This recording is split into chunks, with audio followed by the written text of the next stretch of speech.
दारवा मार्गावर असलेल्या उमरडा नर्सरी शिवारात जामवाडी तलाव परिसरात वाघ फिरत असल्याचे व्हिडिओ फोटो शुक्रवारी मोठ्या प्रमाणात व्हायरल झाले आहे।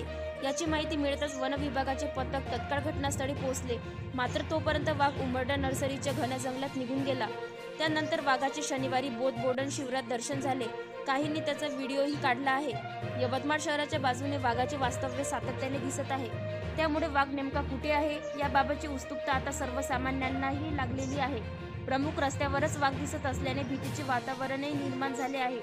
वन विभाग सध्या अलर्ट मोडवर आहे।